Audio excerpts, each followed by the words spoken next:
Many physiotherapists and rehabilitation specialists assume that a patient is improving their strength because they perform the exercise correctly, because they report feeling it, or because the load, repetitions, or resistance increases. But this does not guarantee that there is a real neuromuscular improvement. Feeling that an exercise is working does not mean that a muscle is receiving the minimum necessary stimulus to provoke strength adaptations. This is probably one of the most common mistakes in rehabilitation, confusing the perception of effort with a real physiological adaptation. In this post, you will learn how to make absolutely sure that you achieve your goal of neuromuscular strength gain. Stay until the end because you're going to learn how to achieve these results using EMG, more neuromuscular adaptations from the very first week, greater strength gains in less time, fewer sessions needed to recover functionality, more motivated patients because they see real data and objective progress, and more precise and better justified treatments.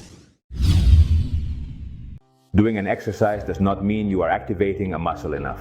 A patient can perform an exercise correctly, even get fatigued, and still not activate the target muscle enough. The process usually looks like this. The patient does the exercise, says they feel the muscle working, and you assume that their strength is improving. But the muscle activation is below the minimum required to generate an adaptation in the muscle. When activation is insufficient, there is no neuromuscular adaptation, the muscle strength does not increase, and rehabilitation is unnecessarily prolonged. The first 4 to 6 weeks only produce neuromuscular adaptations, but only if the muscle receives the proper stimulus, because during the initial weeks of a strength program, the muscle doesn't grow. Instead, it recruits more motor units, improves intramuscular coordination, and better synchronizes its activation pattern. These adaptations only occur if a minimum threshold of stimulus is surpassed. And the literature says that if a muscle does not exceed 40% of its maximum voluntary contraction, or MVC, no significant neuromuscular adaptations occur. In other words, an exercise below 40% activation is insufficient to improve strength, no matter how well it seems to be performed.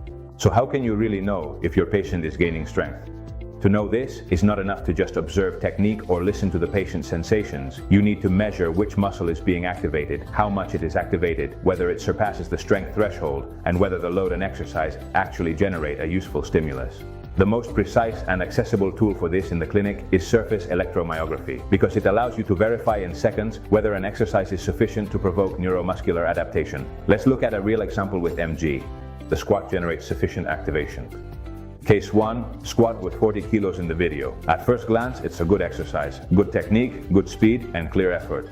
But the data shows something different. Rectus femoris at 30% activation, below the necessary threshold. So the conclusion is that there isn't enough stimulus and the recovery time is extended.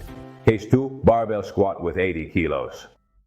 EMG. Rectus femoris at 52% activation surpasses the 40% threshold, and the conclusion changes completely. Now there is neuromuscular stimulus, adaptations do occur, and strength improves in less time.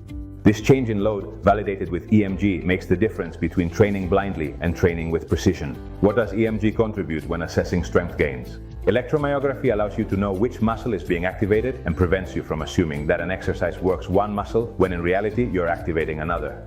It quantifies muscle activation so you know exactly whether you surpass the threshold needed to generate adaptations. It validates whether an exercise improves strength, ensuring that every repetition has a real neuromuscular purpose and allowing you to adjust the load precisely.